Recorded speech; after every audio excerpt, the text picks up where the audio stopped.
Please continue to send in your questions. Another program that integrates climate and air quality planning is the Sustainable Skylines Initiative. Yvonne Johnson with EPA's Office of Air Quality Planning and Standards outlines this initiative, an initiative that continues to evolve as an important national program. The Sustainable Skylines Initiative is a framework the EPA has developed to help cities to integrate transportation, energy, land use, and air quality planning. We see EPA as being a catalyst to help the cities determine what are the areas that they need to address to help achieve emission reductions and to become sustainable for generations. We not only ask them to look at environmental issues, but also look at the economic and the social issues. And we ask that any projects that they select, that there be some type of quantifiable emission reductions within a 3-year period. So essentially it's the city or the community, and when I say city, it can be one city or it can be a combination of cities. But essentially the area makes their own decisions as to the activities that they want to move forward with. And then we bring to the table a set of technical tools from EPA experts as well as from experts in other governmental agencies such as USDA, Forestry Service, and the Department of Energy. The cities that joined the Sustainable Skylines Initiative, we ask that they decide on at least one project in 5 of 7 project categories. And we provide the cities with the project categories and a brief definition and some examples. But we do not go in again and tell them these are the activities you have to complete or these are the types of activities that you even need to consider. But rather we try again to provide them just with the framework. And then we have some of the tools also that can provide information on the various activities, whether or not they've already been tried in other communities, if they have been successful, what the resource needs are for the various activities. The perfect candidate for an area selected to work under the Sustainable Skylines Initiative umbrella would be a medium to large size city with a corporate presence. And the reason we say that is because we feel that Sustainable Skylines will only work if there's partnerships. There needs to be partnerships from both the public and the private sector. All of the stakeholders need to come to the table and be able to pledge or to show their commitment by providing resources to help leverage the project either in-kind or in monetary ways. It also needs to be a city that has a local issue that they want to work on, but we really would like for it to be kind of the multimedia, multi-polluted type area. We've had numerous cities contact us in regards to their interest in joining the Sustainable Skylines Initiative. Some of the cities that have contacted us have been port cities. They've been cities that had military installations either within their city limits or nearby. We've had areas contact us that were more than one city and not necessarily joined together, but rather it was an area that was comprised of several cities. So like I said, we really feel that there's a lot of interest, and all of them are going to come to this initiative with very unique issues, but also very unique characteristics. What we're finding is that the cities want to join for the networking. They want us to help them determine what they should do, to help quantify, to set goals, and then to measure against those goals to see how they're actually doing. They want us to bring to the table these other offices, the other EPA and governmental offices. The corporations are interested in the recognition and the marketing aspect, but also to be able to show the community what they're doing for sustainability. Dallas is a large metropolitan urbanized city that already had quite a few efforts underway. So, you know, Dallas was very interested in participating. They were our first pilot, and they were willing to come to the table with the partnership participation that we felt was needed. Kansas City is very unique in that it is one city spread across 2 states. So you have Kansas City, Missouri, which tends to be a little bit more of the metropolitan, urbanized side of the city, and then you have Kansas City, Kansas, which tends to be more of a industrialized city. Kansas City initiated their projects in January of 2008. With that, what I mean is that they selected the types of projects that they were interested in. They are just now moving into the implementation phase. So they are not as far along as Dallas. But the projects that they have selected are the Kansas City Idle-Free. This particular project, what they're hoping to accomplish are actual zones, particularly around schools, but also other areas where it'll be a idle-free zone for diesel engines. There's the Parking Lots to Parks campaign. Again, trying to convert old parking lots which are not being used to parks, or at least trying to increase the amount of vegetation around the parks that are currently there. There's Constructing Clean Air. Here they're looking at forming partnerships with the construction industry to try to provide information and maybe even discounts on retrofits for the diesel equipment that's used out there on the construction sites. There's 5 Green Things. This is an initiative where they work closely with individuals, businesses, and civic groups to educate them on how to become more sustainable in their community and how to actually initiate projects to become more sustainable. There's also Be Water Wise, which is a water conservation program. This is looking at trying to reduce the amount of water that you consume, but also looking at your irrigation systems, like the water irrigation systems that homes have, and making sure that they're efficient. Solar KC is their final project, and that is a demonstration project where they're wanting to put solar panels on as many schools and public buildings as possible. And then through that to also educate the students at those schools about solar energy, and then trying to educate the parents through the school system as well. Because Dallas was our first pilot, their projects are just a little bit different than Kansas City and what any of the additional cities that fall under the initiative would be, because when I say that there's 5, that we would like for cities to select 5 of the 7 project categories, Dallas only had 5 project categories to work with. But after working with them, and again this being a lesson learned, was that we needed to be a little bit broader. We needed to increase the number of project categories, again thinking that not every city is going to be just like Dallas. Well, our future plans include expanding the program so that we can meet our national goal of 10 cities or areas by the end of 2010. EPA will be posting a request for proposal very soon, where we will be soliciting cities that are interested in participating in the initiative to submit an application. There will be a review process to determine the cities or areas most appropriately fit for the initiative.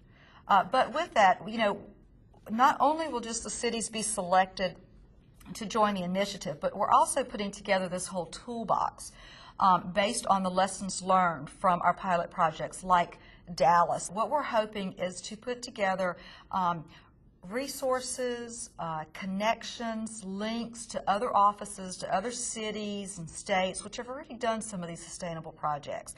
You know, EPA is not here to tell you what you need to do or what's the best way to do it, but rather what we want to do is to provide the framework and the tools to help really any city out there, whether they're officially part of Sustainable Skylines or not, but to help them determine what their needs are and what they can do to become more sustainable. So we'll be putting on our website a toolkit of these various resources, a how-to manual with information on how to get started, how to set up measures so that you can measure your progress, and like I said, information to determine if activities that have been tried by other cities are very helpful and actually achieving reductions.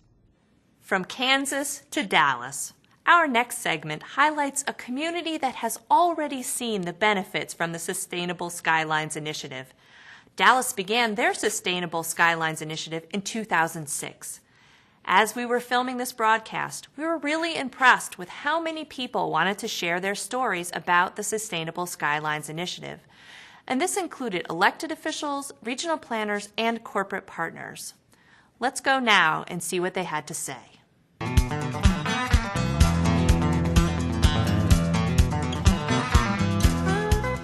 In keeping with its ongoing commitment to improve the environmental quality of life of its residents and visitors, the City of Dallas has embarked on a new partnership with the North Central Texas Council of Governments and the U.S. EPA. The Dallas Sustainable Skylines Initiative, DSSI, was conceived in late 2006 as a way to promote sustainability throughout the city. Challenged by chronic air quality problems, stormwater runoff difficulties, rapid urbanization, a need to increase central city quality of life, and increased energy use, the city wanted to look beyond the basic requirements and pursue strategic ways to comprehensively improve the local environment. Indeed, it had already begun adopting non-traditional approaches, including signing the U.S. Mayor's Climate Protection Agreement and pledging to reduce greenhouse gas emissions. Dallas Sustainable Skylines is really, again, trying to bring an awful lot of pieces together on the environmental side. And I think the selection of Dallas is an important element on the front end of a program like this. I think it is, again, recognition of two factors. One, the historical move, going to green buildings, having alternative fleets, being relatively early and buying large parts of the energy from renewable sources. But also some of the challenges that Dallas has with the high growth and with the movements and the challenges that we're going to have in the future. I think the combination of those two really puts us in the position. Again, if we weren't viewed as being in a leadership position, I don't think the selection would have been the case. As the Metropolitan Planning Agency for the Dallas-Fort Worth area, the North Central Texas Council of Governments had long been engaged in comprehensive, detailed thinking to address environmental problems. And I think the way to accomplish this and really be effective is that you've got to involve your leadership, not only at the staff level, but really at the executive level of business and at the elected official level of our governments. Again, when they become aware of what the needs are and how it fits into not only current but future conditions, we have seen them really step forward and be willing to do some very bold things, so to speak. So it can't be done just at the staff level. It can't be done just at the elected official level. It can't be done just at the business executive level. It can't be done just by environmentalists. But we have found that bringing all of those people to the table and getting that leadership into the mix has been a real help for us in accomplishing what we've accomplished together in this region. We think green is a good business. We think businesses think green is a good business. There's industries going in and seeing a population who's responding to wanting to do very conscious, environmentally friendly initiatives. And I think if we can continue to address this comprehensive policy where we're getting energy independence, we're getting climate change initiatives moving forward, we're dealing with our ozone problem within the region, we meet all the other requirements within the region, we're working with EPA on stormwater runoff so we can have our streams, working on initiatives to make sure we have water into the future, working with reuse of our lands and addressing brownfields. I really keep getting back to, I think a successful policy is one that is comprehensive, and it isn't just responding to rules and regulations. It's taking a leadership position to get out in front of these. And then what happens is, it's amazing, the businesses and others that fall into line. EPA's Office of Air Quality Planning and Standards and EPA's regional office in Dallas agreed to provide initial funding to begin the Sustainable Skylines Initiative in Dallas. The EPA sponsored a 2-day stakeholders meeting in Dallas that resulted in creating 7 priority projects, which form the basis of DSSI. We have the assignment, the opportunity, the duty to bring people together and to work collaboratively towards solutions. And so we're going to take the success that we're having with the Sustainable Skylines initiatives and begin to share our success story with people throughout the country. And as that spreads, then we're going to impact not just the lives of the 6.5 million people of North Texas, but there's the potential that the lives of all the people of our country are going to be receiving the benefits from these kinds of initiatives. And the word sustainable is very important. And it's interesting that the sustainability of these initiatives kind of almost naturally occurs. When we begin to get good results and good benefits, both in economic and environmental terms, then there's just sort of this resolve to not only just keep going, but to do more, to do better, and constantly figure out how to improve it. The Dallas Sustainable Skylines Initiative consists of 7 projects. Project 1, Urban Heat Island and Stormwater Mitigation. Approximately 23% of the Dallas Central Business District is surface asphalt and concrete parking lots. Significantly hotter temperatures increase the energy demand for cooling and increase the potential for ozone formation. Impermeable surfaces intensify stormwater runoff. Project plans include increased shading to help reduce energy demand and evaporative emissions, more reflective roofs and pavements to reduce energy demand, and increased permeability of surfaces to combat urban stormwater runoff. Project 2, Green Taxis. As a well-established business center and tourist destination, Dallas faces increasing demands for transportation. The local fleet of over 2,000 taxis is a significant source of potential emission reductions of both CO2 and NOx. The City of Dallas recently received a $350,000 competitive award, and the area's Regional Transportation Council approved a $1.3 million commitment for a fund to assist taxi companies in purchasing vehicles with low emissions. They travel 70,000 to 80,000 miles a year. They often don't have the newest technology. They are often the first customer someone from outside our region sees as part of welcoming them to the region. And what we're doing with the taxi industry is to increase the technology and make it green. We want people to come to the Dallas-Fort Worth region. And this is a place where we can help us address both ozone and we think the growing climate change interests that we have within the region. Project 3, Affordable Green Homes. DSSI is sponsoring 14 energy-efficient upgrades in 40 Dallas Habitat for Humanity homes. The new homes will feature higher SEER HVAC, Energy Star appliances, and more energy-efficient construction techniques. New residents will be surveyed to determine the cost-effectiveness and popularity of these 14 upgrades. Energy and cost reductions from these homes will be quantified.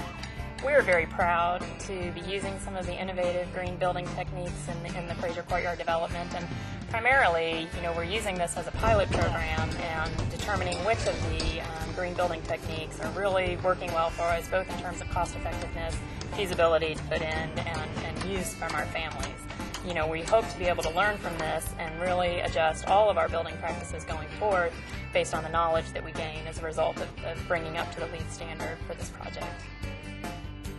Project 4, Energy Efficiency and Renewable Energy. The City of Dallas is now the nation's second largest municipal green power purchaser, 332 million kilowatt hours per year. Dallas has received funds to replace a diesel generator with a hydrogen fuel cell at the city's Emergency Operations Center and to develop technology for a methane digester at the city zoo to provide power from animal waste. Project 5, Energy Efficiency and Renewable Energy Outreach.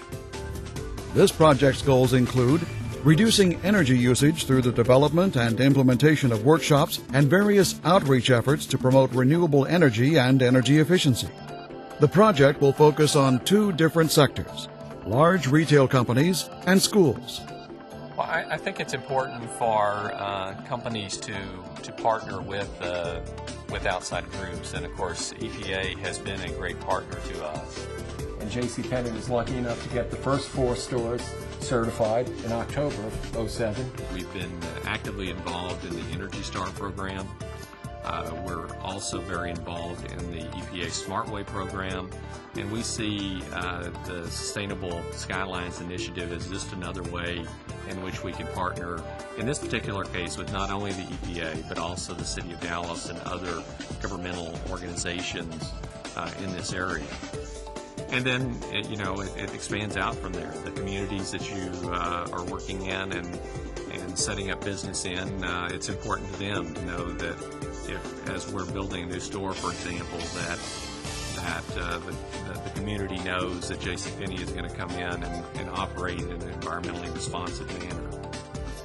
Project 6, Save Plus Audit Program. The Texas Commission on Environmental Quality, TCEQ, is taking the lead in offering these free audits that include energy efficiency advice and pollution prevention guidance. Project 7, Off-Road Emissions. The major goal for this project is to determine feasibility and benefits of replacing small gasoline and diesel-powered off-road equipment with electric-powered equipment used in lawn maintenance and facility and grounds maintenance. The city is using funds in a pilot program to replace residential gasoline-powered lawnmowers with electric ones, offering its initial lawnmower rebate program, which began in June 2008. Over the last 18 months, DSSI partners have been responsible for reducing or avoiding over 257,000 tons per year of CO2, 581 tons per year of SO2, and 181 tons per year of NOx. We have seen a tremendous response from our cities and counties. They have made every effort within budget constraints to modernize their equipment, to clean up their cars and vehicles, to use alternatively fueled vehicles where it makes sense. They are certainly looking at green energy. They're looking at energy efficiency codes. We have brought them together in this office to create a forum for where they can exchange ideas. They have participated because they really do want to do what's necessary to clean the air. We think in Dallas one of the things that we've done well and will continue to do is the branding and building that awareness from an educational standpoint. You see it in a lot of different ways. Clearly, we're involved in the recycling. Well, that only works if you educate people, if they understand why they're doing it and then what to do. The branding becomes important because we want to build a sense of pride in what we're doing, and pride not in the public sector, but a pride throughout the entire community, and the importance of conveying both internal to our region, but also externally, how Dallas is at the leading forefront of a lot of these issues. So we've used a lot of different tools. I think one of the more interesting ones that we've used is the website that we have, greendallas.net. We've tried to use that, again, not only to build the brand and